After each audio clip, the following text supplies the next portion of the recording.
11 de agosto de 2017.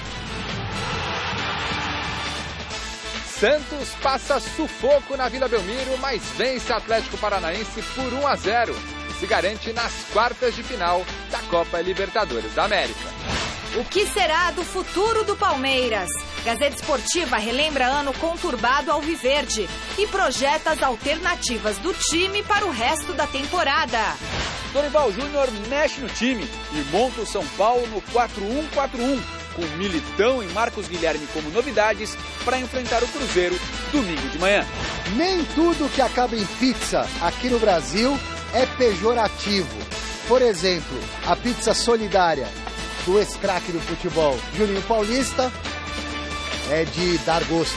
E ainda, Botafogo derruba mais um campeão da Libertadores e a provável estreia de Neymar no PSG. Muito boa noite, chegou a sexta-feira, e o ano de 2017 com certeza não vai ficar na memória do palmeirense. Após muita expectativa em cima do campeão brasileiro do ano passado, o time alviverde colecionou decepções e confusões ao longo dessa temporada. Confira. Vai Dudu para cobrança, deixou ali pro Zé Roberto, jogada ensaiado, toque, o gol!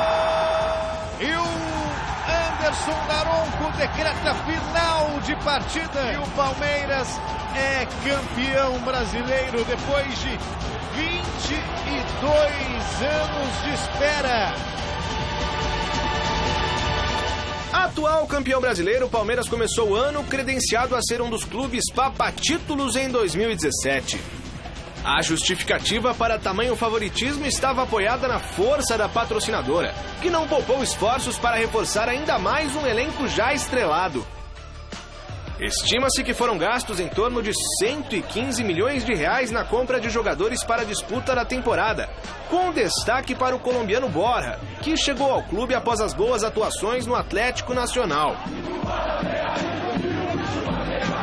Todo esse investimento animou ainda mais os torcedores e a expectativa era das melhores, mas na prática... Com Eduardo Batista no comando da equipe, o Palmeiras sofreu o primeiro choque de realidade nas semifinais do Campeonato Paulista. Derrotado por 3-0 pela Ponte Preta no jogo de ida, o time não teve forças para reverter a situação na partida de volta. Apesar dos aplausos no Allianz Parque na vitória por 1-0, a equipe foi eliminada.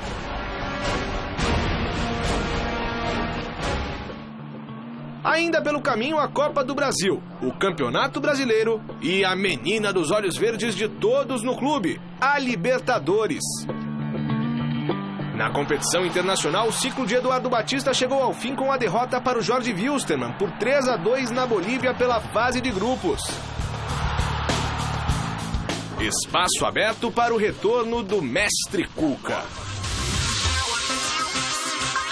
Esperanças renovadas que aos poucos se transformaram em velhos problemas. Apesar do time estar na briga na parte de cima da tabela do Campeonato Brasileiro, o Palmeiras encarou sob pressão o Cruzeiro nas quartas de final da Copa do Brasil.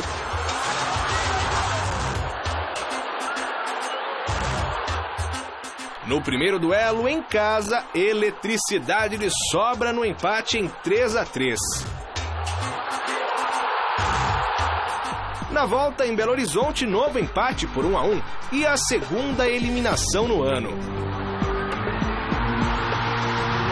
Cobranças de conselheiro no hotel após o jogo e paciência da torcida no limite. Michel Bastos tem que jogar. Egídio morto. Não é isso. Eu entendo. Só me falar por quê. É bom. Falta pura. Internamente, o que passou do limite foi a relação entre Felipe Melo e Cuca. A gota d'água foi o áudio que vazou em grupos de WhatsApp. Na gravação, o volante detonou o treinador. Aqui não tem jeito, aqui já era. Aqui eu não com esse cara eu não trabalho. Entendeu? Esse cara é covarde, mau caráter, enfim. Mentiroso, falou uma coisa, até fica ligando pra imprensa falando um monte de coisa. Porque por enquanto eu tô falando, quando eu falar eu vou rasgar ele no meio. Mas enfim, e agora vamos ver.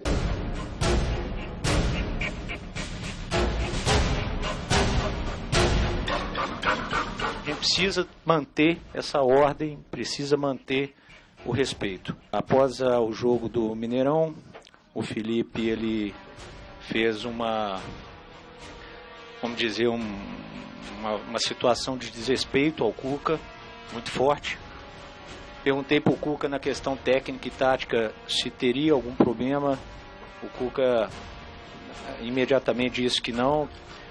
E na sexta eu já procurei o Felipe, fiquei uma longa conversa com ele, dizendo para ele que nós não aceitamos isso de maneira alguma, que ele ia ser multado e que nós ia ter que encontrar um novo caminho. Decisão, vamos deixar bastante clara aqui ao torcedor, da direção executiva de futebol. Dias se passaram e o Palmeiras entrou em campo contra o Barcelona do Equador para buscar a sobrevivência na Libertadores. Moisés saiu do banco e renovou as esperanças da classificação. O resultado de 1-0 levou a decisão para os pênaltis. Já nas cobranças alternadas, o Alviverde viu o maior sonho desaparecer de vez. Egídio parou em Bangueira e o Palmeiras deu o adeus ao bicampeonato. Infelizmente aconteceu, e nós não conseguimos reverter um placar de 1-0, não foi o suficiente. Fizemos 1-0, mas um jogo de muita entrega, muita intensidade de ambos os lados, e que nós não conseguimos fazer o segundo gol. E o peso é muito grande porque foi feito um investimento muito alto para o Palmeiras esse ano ganhar, como já falaram, títulos, e por enquanto não ganhou nada. 4 competições no ano, 3 eliminações. Juntar os cacos. Junta-se com um pouquinho cada um e vamos juntar. É o único remédio que tem. Não tem outro remédio. Tem que ser forte. Nessa hora tem que ser forte. Resta o brasileiro e a luta para tentar reencontrar a menina dos olhos verdes no ano que vem.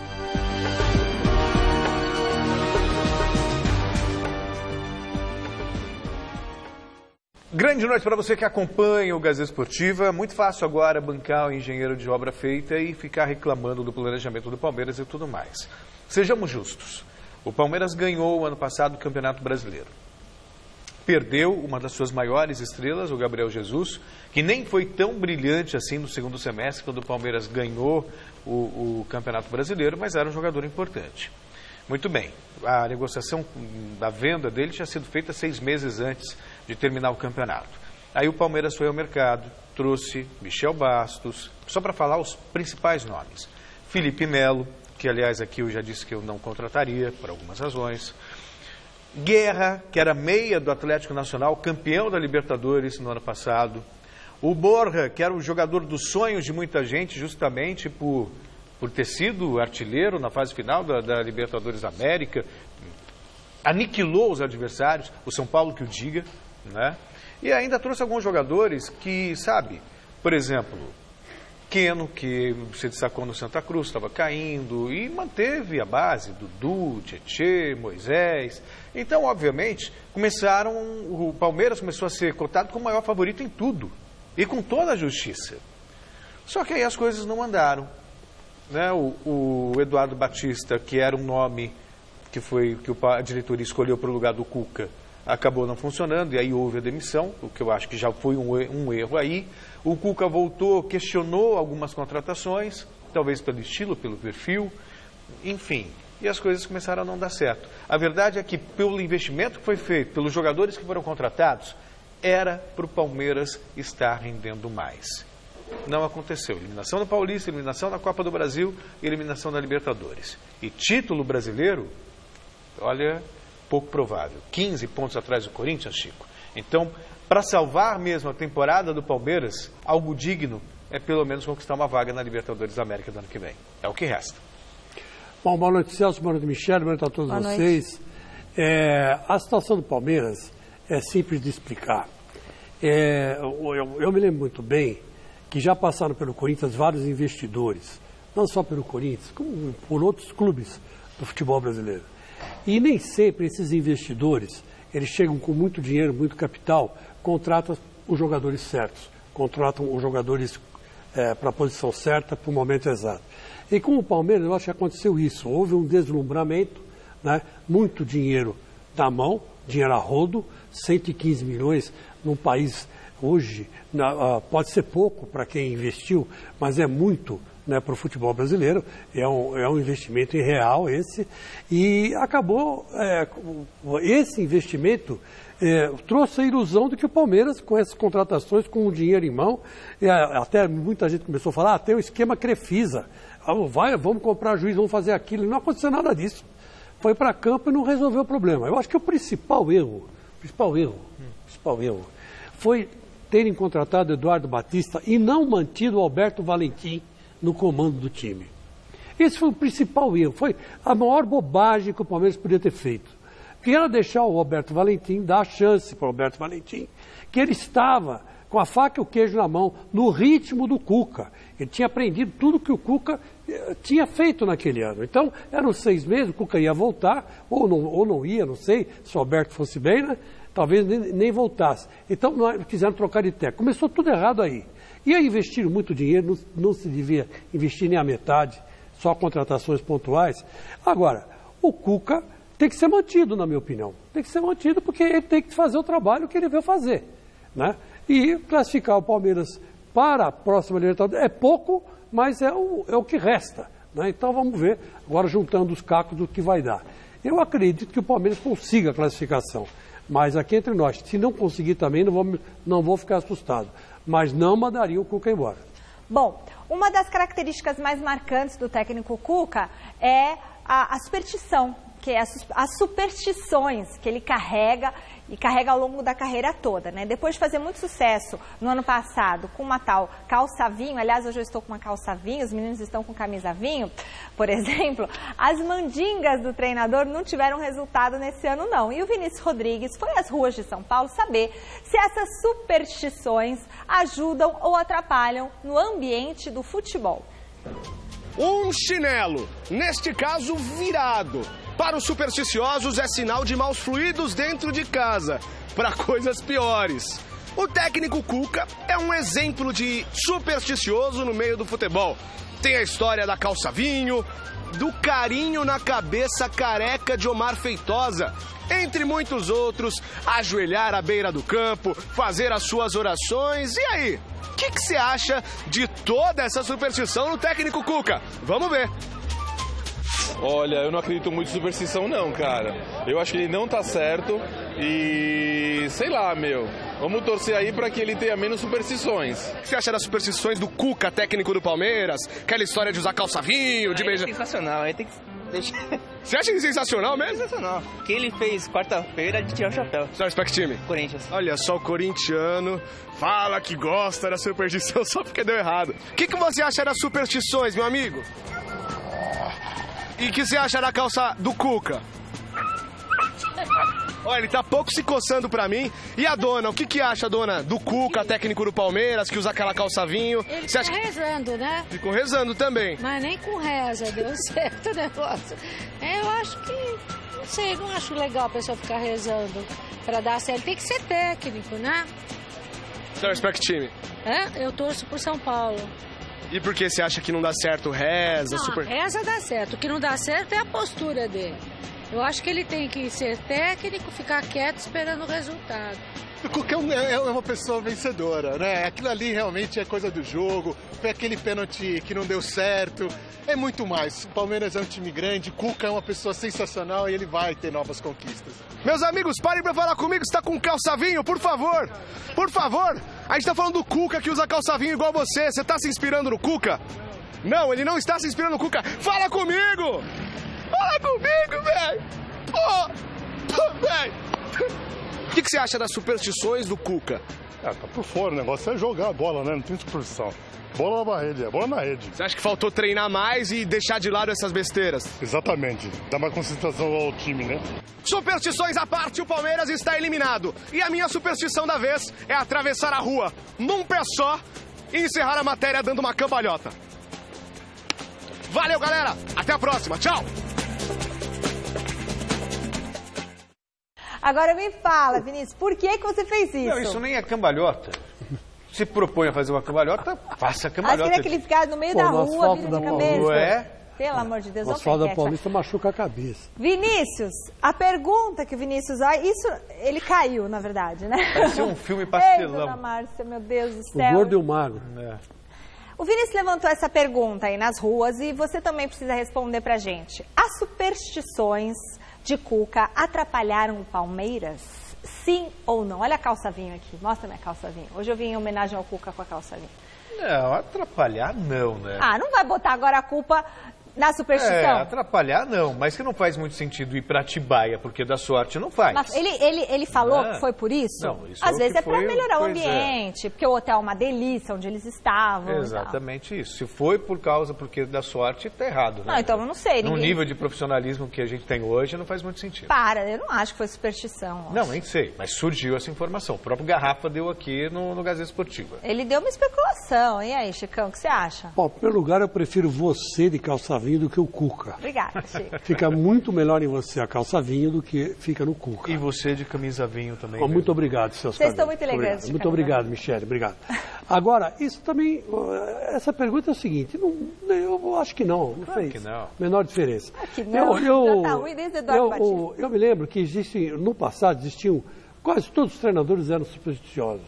O Brandão, por exemplo, nossa senhora, Oswaldo Brandão. O Tele só entrava com a camisa vermelha. O Tele só entrava de camisa vermelha, o Mário Travalini batia bumbo em terreno de macumba. Eu conheci quase todos eles. E as galinhas de Angola no Corinthians? As galinhas de Angola do Vanderlei Luxemburgo. Então fazia parte do folclore. Tinha sapo enterrado também em algum lugar? Tinha sapo enterrado no Corinthians. Ah, é? Desenterraram o sapo quando foi campeão. Então, quer dizer, eu acho assim, superstição não atrapalha nem ajuda, né? Quem tem, quem não tem, e vamos em frente. Tá, eu não posso com sapato virado, sabe assim? Que dizem que morre alguém, então em casa nunca tem sapato virado. Deus, pai. Mas o Palmeiras não tem muito tempo para se lamentar, não. Porque domingo, pelo início do retorno do Campeonato Brasileiro, o time de Cuca tem compromisso com o Vasco em Volta Redonda. Por isso... é aqui agora, Rodolfo. Por isso, nosso contato agora é com o repórter Alexandre Silvestre, que acompanhou o treinamento dessa sexta-feira lá na Academia de Futebol. Boa noite, Silvestre! Fala, Michele, boa noite para todo mundo. Acompanhei o finalzinho do treino, que foi fechado à imprensa. O Palmeiras tem o Vasco da Gama no Raulino de Oliveira, em Volta Redonda, no Rio, no domingo, às 4h, na abertura do segundo turno do Campeonato Brasileiro. O técnico Cuca não tem o time ainda definido, pelo menos não passou isso para a imprensa, mas a gente já tem uma noção do que ele pretende mandar a campo contra o Vasco da Gama. No treino de hoje, aqui na academia, diretoria em peso, acompanhando o trabalho do Cuca, o presidente Maurício Gagliotti, o diretor executivo Alexandre Matos, o gerente de futebol Cícero de Souza, todos eles ali ao lado do campo principal aqui, ou de um dos campos do CT do Palmeiras, e depois o Alexandre Matos, sem câmeras, sem gravadores, sem microfones, chamou a imprensa no cantão para explicar que o Cuca não pediu demissão depois da eliminação na Libertadores da América, que o Palmeiras não pode jogar na lata do lixo todo o planejamento por conta de derrotas dentro de campo. O planejamento não é apenas um jogador que dá certo, um jogador que dá errado, um título que acontece. Planejamento é uma coisa muito mais ampla e garantiu que o Cuca permanece e que não pediu demissão nessas últimas horas. E depois o Cuca, na segunda resposta da coletiva, aqui mesmo nessa sala de imprensa, confirmou e foi ainda mais fundo nesta explicação sobre demissão, tal. Ele pediu, na verdade, uma demissão depois da perda da Copa do Brasil, quando o Palmeiras foi eliminado para o Cruzeiro. Cuca explica a fundo essa história para a gente agora. Eu vejo muito disse-me-disse, né? Que é um lugar que tem muito disso, né? Não dentro, em tudo que é setor, porque a gente escuta muita coisa, né? E eu não vejo, mas falam. Tudo que acontece, mesmo que você não veja, o pessoal te fala. Sempre tem aquele cara, se viu? Fulano, ciclano. E as coisas, quando não são reais, lógico que você tem que se defender. Se quer falar mal da parte tática, técnica, eu nunca vou questionar nada. Pode falar, teu trabalho agora. Outras coisas que não são verdadeiras, né? Isso deixa a gente muito sentido. Falar que eu pedi demissão 5, 6 vezes. Isso é mentira. O diretor veio a público com vocês e confidenciou hoje, né?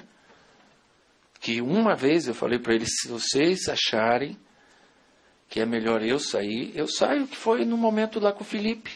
Foi a única vez, porque eu não queria tomar aquela medida em cima de uma situação desagradável como foi tomada depois do jogo do Cruzeiro, aqui em casa, não foi nada lá em Minas. E não foi em cima do resultado, do episódio em si que ocorreu. Eu falei, se vocês acharem que é melhor a minha saída, eu entendo. Não. Então foi uma determinação da diretoria, não foi minha, e foi a única vez. E vou até o final. O brasileiro aqui, eu toco até o final. Tenho contrato até o final do ano. Lógico que eu não sou o dono, como eu falei na entrevista depois do jogo do Barcelona. Quem tem que avaliar o trabalho do treinador é a diretoria, não sou eu que me garanto no emprego. Agora, eu não sou de largar porque perdeu. Eu confio nesses caras aí, nesses meus jogadores. Estou orgulhoso deles, como eu falei lá depois do jogo, da luta, do empenho. Estou triste, aborrecido com a eliminação. Pedir demissão? Jamais. Eu vou até o fim. Estou preparado para tirar o máximo de cada jogador. Estou mobilizado junto com eles, adoro a todos esses jogadores. Nós estamos juntos até o fim do Brasileiro e vamos classificar para a Libertadores. Esse é o nosso projeto hoje, é a nossa realidade.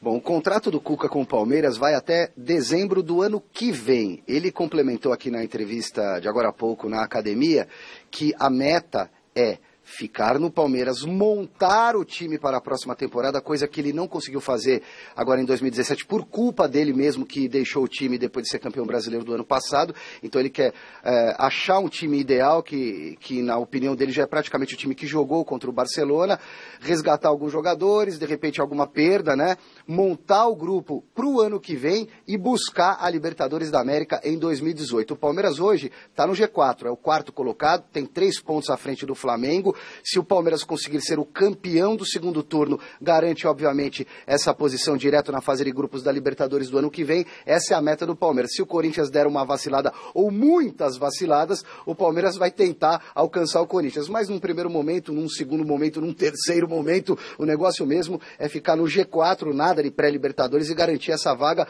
com a melhor pontuação possível. O Palmeiras joga com o Vasco da Gama no domingo, no Raulino de Oliveira, tem a punição ao Vasco em São Januário. O jogo é às 4 da tarde e o Cuca não terá o Jailson, que sentiu um problema, uma lesão no quadril, foi no jogo, foi na disputa de pênaltis contra o Barcelona de Guayaquil na última quarta-feira. Então o Jailson está fora, 1 mês de molho. O Moisés, uma pancada naquele joelho operado, nada grave, mas não joga no domingo. Mais desfalques, o Mina, 3 meses afastado por conta de um problema no dedinho do pé, fratura, também no jogo com o Barcelona. E o Dudu, lesão muscular, 1 mês afastado. Provável Palmeiras, com a volta do Fernando Praz ao gol, que está em fase de renovação, em processo de renovação de contrato. Fernando Praz, a volta do Jean, lateral direita, possivelmente. Dracena jogando na zaga no lugar do Mina, junto com o Luan e o Egídio na lateral esquerda. Meio de campo com o Thiago Santos, o Bruno Henrique. Pela direita, Roger Guedes. Por dentro, o Guerra iniciando a partida. Na esquerda, o Keno no lugar do Dudu. E de centroavante, o Daverson. Sobre o Felipe Melo, que acionou extrajudicialmente o Palmeiras, alegando assédio moral. O Alexandre Matos pra gente aqui disse que está muito perto, ou pelo menos vai tentar, e acredita que isso vai acontecer, um acordo amigável para rescisão do contrato do Felipe Melo. E eu estou parecendo um tiozinho mexendo com esse óculos aqui, Deus do céu. Chegou a idade, minha filha. Beijo para vocês aí. Um beijo, Alexandre Silvestre. Acontece para todo mundo. Só para falar do caso do Felipe Melo, antes dos meninos comentarem aqui, lá no site gazetesportiva.com, no blog do Jean Nicolau, que é advogado justamente da área esportiva, ele comenta essa questão, se ele pode processar o Palmeiras por assédio moral, se tem que avaliar caso a caso, se o Palmeiras poderia pedir uma rescisão por justa causa do Felipe Melo. Está lá na capa do site gazetesportiva.com. Diga, Celso. É complexo. É bem complexo. Complexo. Isso é uma coisa que ele fala, tem que avaliar cada caso. A estratégia do Felipe Melo na justiça é forçar uma barra. Conseguiu, né? Pois é. Conseguiu, porque o Palmeiras vai dar um acordo para ele. O que eu acho até justo, não quer usar, não quer, libera, acabou, e minimiza o prejuízo e a coisa flui, entendeu? Agora, quanto ao time que está bastante desfalcado, né? Tem que juntar os carros e meter os peitos, não tem jeito. Não tem outra coisa. Tem outra coisa para fazer, né? Vida que segue. Muito bem. Na Vila Belmiro, o Santos levou o maior sufoco do Atlético Paranaense, mas um gol do atacante Bruno Henrique aos 32 do segundo tempo garantiu a vitória do Peixe e a classificação para as quartas de final. Veja como foi essa partida na reportagem de Jonas Campos. Na Vila Belmiro, o Santos recebeu o Atlético Paranaense, venceu por 1-0 e carimbou a vaga para as quartas de final da Copa Libertadores da América. O placar, porém, não resume o que foi o jogo. No primeiro tempo, o Peixe foi amplamente dominado pelo Furacão e Vanderlei, no dia em que acabou não sendo convocado para a seleção brasileira, brilhou aqui na Vila Belmiro e segurou o 0-0 nos primeiros 45 minutos da partida. O Vanderlei não precisa ouvir nada de mim. Ele está mostrando dentro de campo a capacidade dele. Então, ele foi um dos melhores jogadores em campo hoje, talvez o melhor. Talvez a não convocação tenha sido por um outro motivo, alguma coisa técnica ou tática, alguma coisa num outro sentido. Para nós foi ótimo, né? Foi ótimo que ele não tenha sido convocado. No segundo tempo, o Atlético Paranaense seguiu em cima, exigindo mais defesas de Vanderlei e chegou até a acertar a trave do Santos durante a segunda etapa. Mas aos 32 minutos, em contra-ataque muito bem puxado por Lucas Lima, ele achou o Ricardo Oliveira na esquerda e o centroavante cruzou na medida para Bruno Henrique fazer o gol da vitória e da classificação do Santos para as quartas de final da Copa Libertadores da América. Olha, eu fiquei mais feliz com a classificação do que com o desempenho. Quem assistiu a partida pode perceber. As ações ofensivas do Atlético foram maiores do que as nossas, mas nós completamos como imaginávamos o jogo muito tarde. Fizemos o gol. Então, isso dificultou bastante o controle do jogo. Mas tivemos muitas dificuldades durante o jogo justamente para sair. Demos 2 ou 3 contra-ataques, que era o que estava previsto, assim, né? Então foi muito pouco jogando em casa. Agora, na próxima fase, o Santos de Leverkusen encara o Barcelona de Guayaquil, que na última quarta-feira eliminou nos pênaltis o Palmeiras em pleno Allianz Parque. A atenção toda voltada para o Barcelona de Guayaquil. Então, assisti a partida também. Deu para ver que é um time extremamente físico, ótimo. Também vai ter muita dificuldade. Mas nós temos condições de passar. Então é isso, vai ter tempo muito, agora vamos focar no Campeonato Brasileiro e ainda teremos um período, eu não sei se eu estou certo, mas de 13 ou 15 dias que nós não teremos jogos, antes ainda do jogo contra o Barcelona. Então isso vai dar uma oportunidade de treinamento, inclusive, né? E de contar com todos, né? Tomara que seja assim. Eu, sinceramente, eu adoro ver as entrevistas do Leverkusen, não só pela leveza, pela sagacidade, mas também pela sinceridade. Por exemplo, só para fazer um paralelo, o Cuca, o Palmeiras joga mal, mas o Cuca não, o Palmeiras está bem, jogou bem, tem orgulho desses jogadores, aquele blá blá blá. Muitas vezes eu tenho a sensação que o jogo que o Cuca vê não é o que eu vejo. O Levi acabou, classificou, gostei da vitória, mas da classificação, mas não gostei do jogo. O jogo foi real. Foi bom, o Santos escapou de perder a classificação ontem. O que o Atlético Paranaense perdeu de gol e o que o Vanderlei defendeu, só faltou fazer chover, foi o nome do jogo. Então, quando você vence uma partida, tendo o goleiro como grande nome, isso revela que não foi bem. Não foi bem mesmo. E o Atlético Paranaense, pelo futebol que apresentou, merecia a melhor sorte. Nicão jogou muito, o argentino o jogou bem também. Quer dizer, por um detalhe, sabe? Por causa do Vanderlei e por causa de alguns gols, o Guilherme perdeu um gol incrível, né? O Santos não deu adeus à Libertadores. Passou, avançou. Que bacana. E aí tem esse foi período... sorte. E foi o trabalho do Vanderlei, não foi um trabalho em equipe do Santos, né, Celso? Não. Aí sim. Aí você tem que destacar o gol. O gol foi fruto da qualidade individual. O Lucas Lima, que saiu muito bem para o jogo. O Ricardo Oliveira, que está parecendo um atacante perdido no meio do nada, usou a cabeça para fazer o cruzamento para o Bruno Henrique. Foi um gol bonito. Mas foi a única ação praticamente do Santos no ataque. Não, mas você está fazendo justiça com o jogador do Santos, que ontem salvou 2 gols.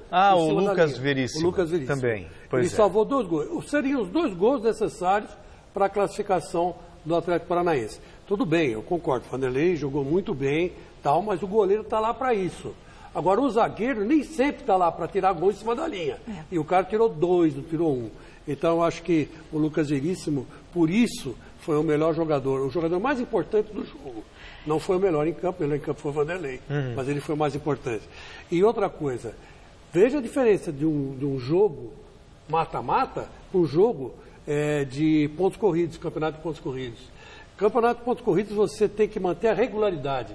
No jogo de mata-mata você tem que ter sorte. É verdade. Bom, quem também garantiu uma vaga para as quartas de final foi o Botafogo, que com o apoio de pouco mais de 40 mil torcedores venceu o Nacional do Uruguai por 2-0. Veja os gols. 40 mil pessoas foram ao Engenhão para ver o Botafogo eliminar o Nacional do Uruguai em apenas 5 minutos. Bruno Silva abriu o placar de cabeça. Na sequência, Rodrigo Pimpão aproveitou o recuo mal feito e de carrinho marcou o segundo do time carioca. A vitória por 2-0 colocou o Botafogo nas quartas de final para enfrentar o Grêmio. Promessa de jogaço. Bom, confira agora como ficaram os confrontos das quartas de final. Os jogos de ida acontecem nos dias 13 e 14 de setembro. Os confrontos de volta serão nos dias 20 e 21, também em setembro. O São Lourenço recebe o Lanús. O primeiro jogo acontece dia 13 no estádio Novo Gasômetro e a volta no estádio La Fortaleza. Mais 2 jogos serão no dia 13. O Barcelona enfrenta o Santos no Monumental em Guayaquil e depois vem jogar na Vila Belmiro. O Botafogo joga com o Grêmio no Engenhão e decide a classificação em Porto Alegre. No dia 14, o Jorge Wilstermann encara o River Plate no estádio Félix Capriles em Cochabamba. O confronto de volta será no Monumental de Núñez em Buenos Aires. Muito bem, após mais de uma semana aí, né, depois do anúncio da maior contratação da história do futebol, ele, Neymar, está bem pertinho de estrear com a camisa do PSG. Confira. Está chegando a hora. Salvo algum imprevisto, a estreia de Neymar com a camisa do Paris Saint-Germain vai acontecer neste final de semana. Domingo, o PSG encara o Guingamp fora de casa e a expectativa é que Neymar seja titular. A parte burocrática está resolvida. Os 222 milhões de euros já caíram na conta do Barcelona. Com isso, o clube catalão liberou a documentação que ainda estava faltando para que o brasileiro pudesse ser inscrito. A Liga de Futebol da França já recebeu o certificado de transferência internacional. E agora cabe ao técnico Unai Emery a decisão de colocar ou não o craque em campo. Esperamos que a homologação da federação esteja bem. Queremos que ele comece a jogar na equipe o quanto antes. Ele fez bem o trabalho durante os treinos. Agora ele conhece melhor os companheiros de equipe. Nós também trabalhamos questões táticas, chutes livres. Ele está pronto. Se existe a possibilidade de que Neymar esteja no campo, acho que será bom para a França e para o campeonato francês.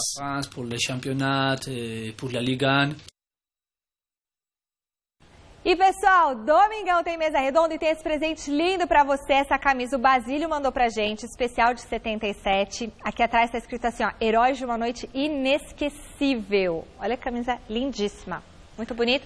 Esse vai ser o presente que eu vou dar para você que estiver conosco assistindo Mesa Redonda, você que participar mandando mensagens, fotos e vídeos através do nosso telefone WhatsApp 11 9979 1633. Então fique ligadinho no Mesa Redonda domingo, participe e você leva para casa essa camisa do Coringa que eu vou mostrar de novo e mais par de convites para assistir o show do Celso Cardoso na quinta-feira que vem, aqui no Teatro Gazeta.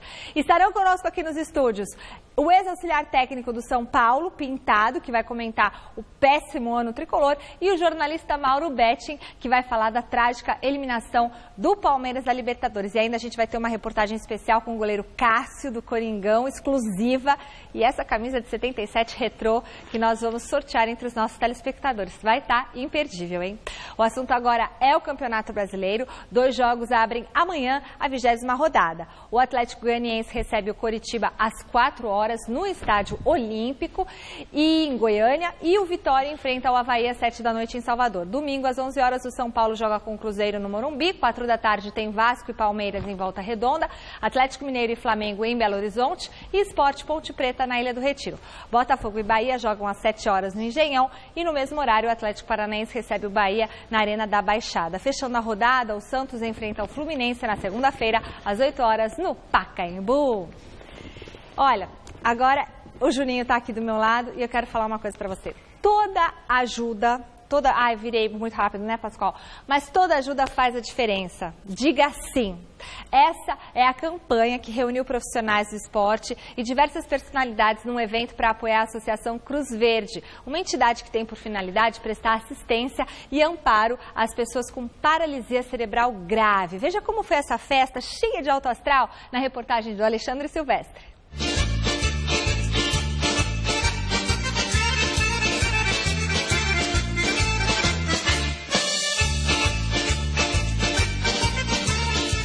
Nem tudo que acaba em pizza aqui no Brasil é pejorativo.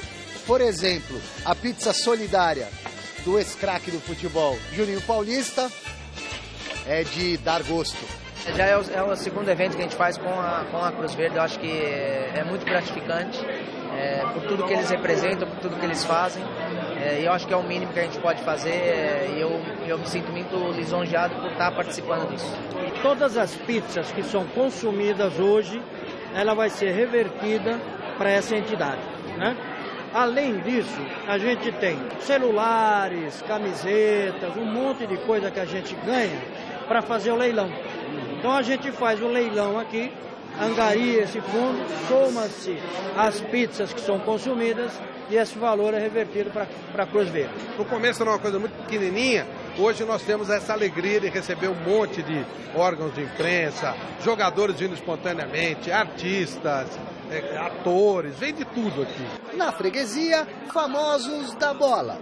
Deus me deu tanta coisa boa, o jardineiro me ensinou muita coisa boa e eu estou tendo a oportunidade hoje de retribuir tudo aquilo que ele me deu. Eu já estou no 4º ano aqui, né? O pessoal da Cruz Verde, é o 4º, 3º ano. Nós parabéns ao Flávio Prado, ao Juninho e sua família. E todos os presentes aqui, né?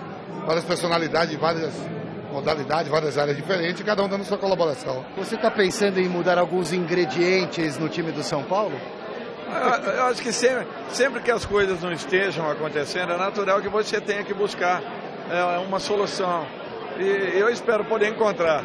Estou tentando movimentar as peças ali para que eu encontre um caminho. Vai colocar uma pimentinha lá, Dorival. Exatamente. Quem sabe seja um pequeno detalhe que esteja faltando e daqui a pouco encontremos aí um caminho. Quantas pizzas você merece hoje pelo trabalho? 3 pedacinhos para não engordar. Humilde, hein, cara? Esse negócio aí de ser técnico da ansiedade come demais, mas eu tô engordando. Artistas do futebol e do humor. É uma coisa indescritível. Não sei nem o que significa a palavra indescritível, mas eu aprendi ontem, estou usando hoje, segunda vez, tá? Eu tenho amizade com o Juninho desde quando ele era pequeno. Quer dizer, ele continua pequeno, tá mais idoso hoje. Eu vim no sacrifício. Eu estou com problema no joelho já há 2 meses. Eu ando com dificuldade, mas eu tirei o aparelhinho aqui que estava no joelho, senão eu vou mancar, mas não vou mancar com eles. E vim com o maior prazer, virei quantas vezes foram necessárias. Não é só o seu Nóbrega que vem no sacrifício. Moisés não tem muitos motivos para comemorar, mas não pipoca. Minha cirurgia está perfeita, não tive nenhum problema, só que eu tive um trauma muito forte ontem, estou com um pouco de dor, mas nada a ver com a cirurgia. Mas por final de semana você é dúvida? Sou dúvida, a gente está fazendo um trabalho, vamos fazer fortalecimento. Se não der domingo, na próxima semana já está tudo normal. O tempo cura e a vida segue. Quem não se sente feliz, à vontade, em volta de uma redonda, entre amigos, fãs e por uma causa nobre. Um dos anfitriões até abre exceções. Até se vier alguém de torcida organizada, está convidado a participar. Peguei agora. Hoje pode. Você abre uma exceção. Hoje eu abro. Até porque se o cara vier aqui, ele tem alguma coisa de bom, né? E é isso que a gente quer.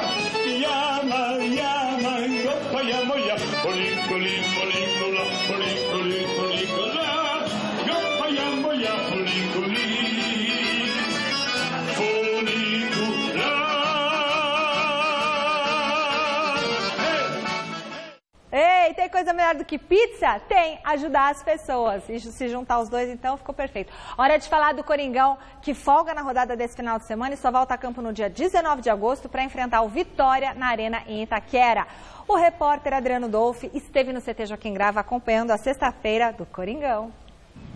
A semana vai terminando e o técnico Fábio Carilli recebeu uma ótima notícia. O retorno de Jadson ao gramado, ainda apenas para atividade física, mas um indício de que o jogador estará pronto para o duelo do dia 19 contra o Vitória.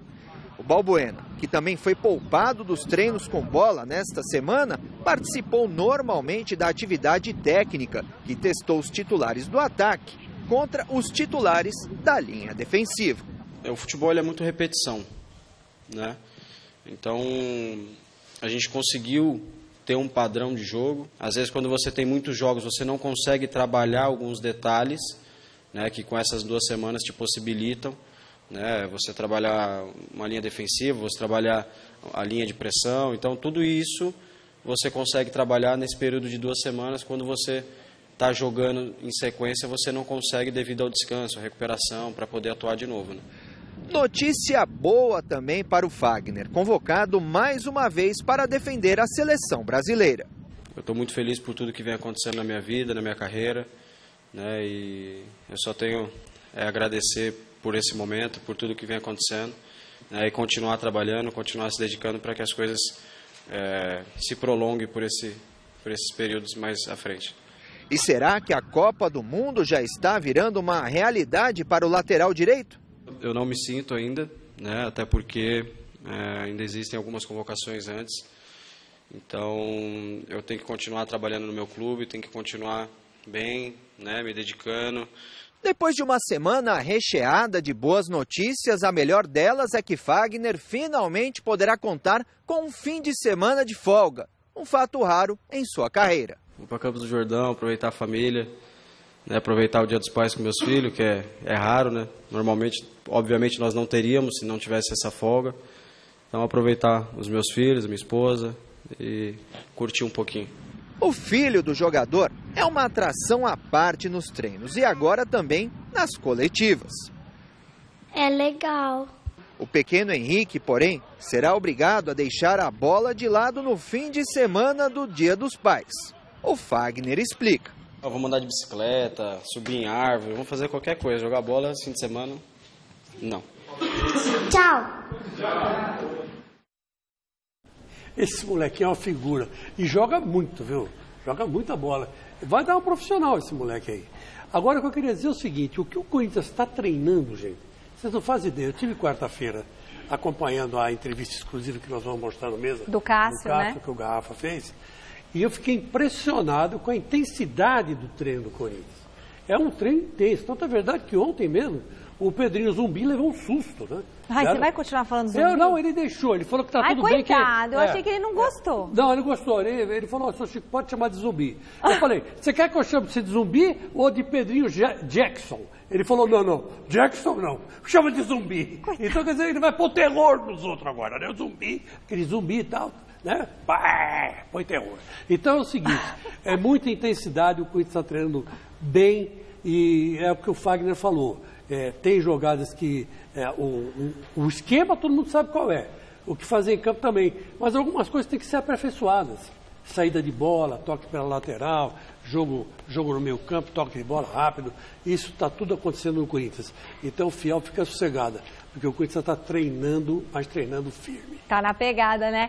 E com a expectativa, mais uma vez, de um grande público, já que pouco mais de 45 mil ingressos foram vendidos, o São Paulo segue se preparando para receber o Cruzeiro no Morumbi.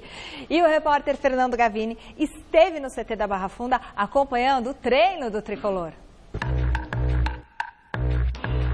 Como um bom pai que tenta encontrar a solução para o filho que está em dificuldades, Dorival Júnior passou a semana trabalhando duro.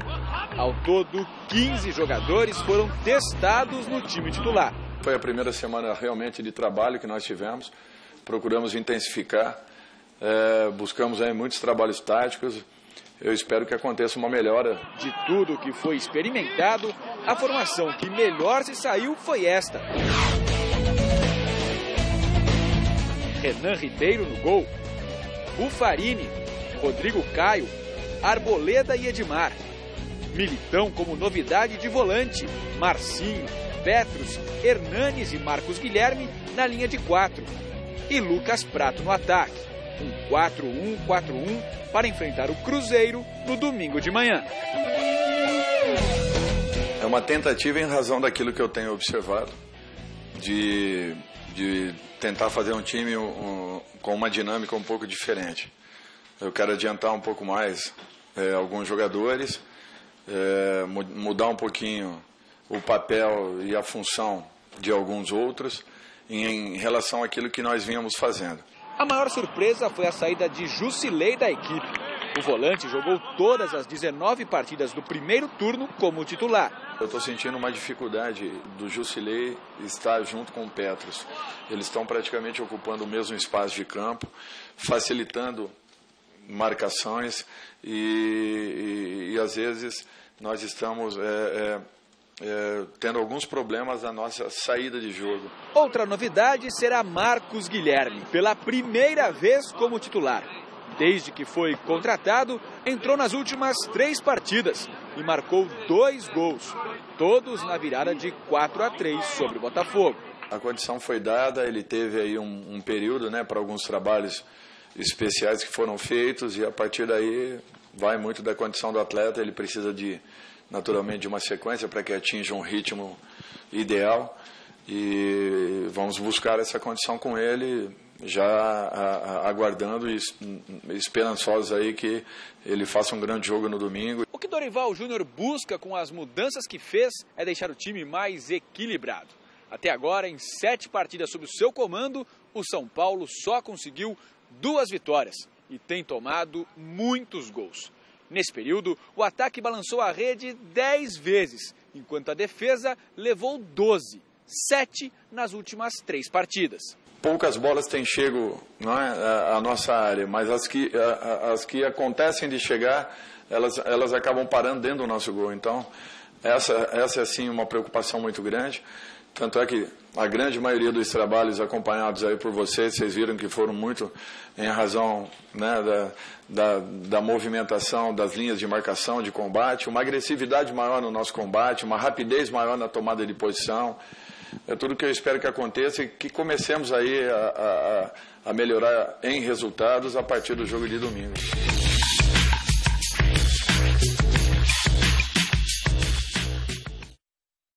Um tempo para preparação o São Paulo teve, e isso ajuda muito, né? Até porque o Dorival acabou de chegar e ele precisa desse tempo mesmo para implantar o sistema dele, a maneira de a equipe jogar, a gosto dele. Agora, o confronto contra o Cruzeiro não é boninho não, vai ser muito difícil. O Cruzeiro, se não faz um campeonato brasileiro brilhante, é uma equipe muito consistente. E neste ano, todas as vezes que enfrentou o São Paulo, deu trabalho. Isso são feitas a partir da Copa do Brasil, lá em Belo Horizonte, que o São Paulo, sob o comando do Rogério Ceni ainda, né, venceu a partida e foi um dos melhores jogos do São Paulo no ano.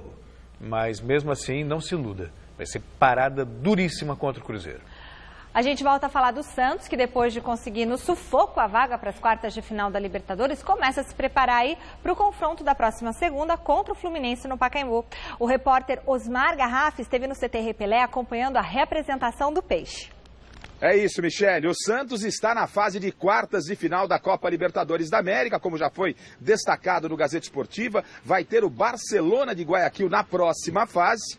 E ontem o técnico Levir Coupe comemorou muito a classificação, mas não gostou do desempenho da equipe santista. Hoje, na reapresentação do elenco, Lucas Veríssimo conversou conosco e tentou explicar por que o Santos vem sofrendo tanto nas últimas partidas, apesar de estar conquistando bons resultados. A classificação era o que a gente buscava, né?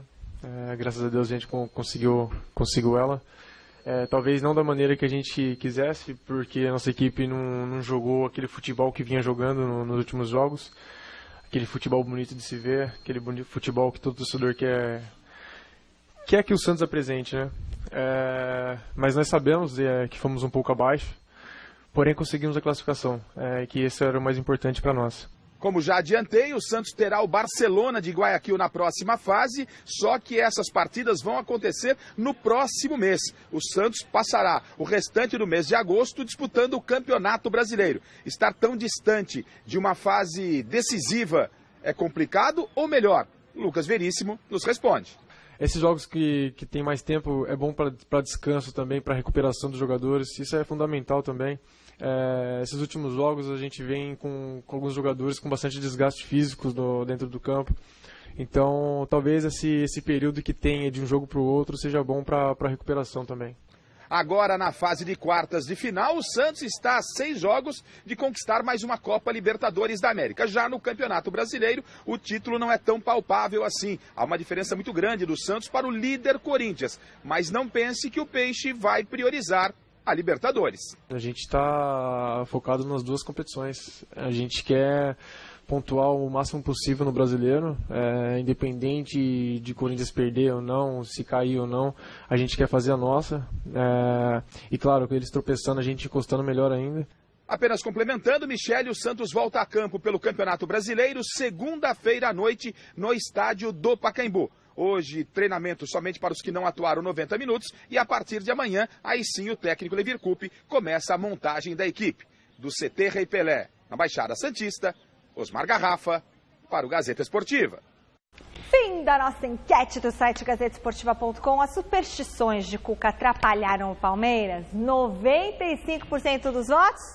Não é superstição, gente. É incompetência mesmo dessa equipe que não liga uma porcaria danada. É verdade. Tem que rezar para pegar uma vaga na Libertadores. Se joga bem, é que o Savinho deu sorte. Se não joga bem, é culpa da calça. Se fosse assim, tava bom, né? Gente, um beijo, até domingo no Mesa Redonda. A gente se encontra na Chicão Domingão. Celso, bom trabalho para você no final de semana. Fique agora com o Jornal da Gazeta. Celso Cardoso está lá. Estarei lá.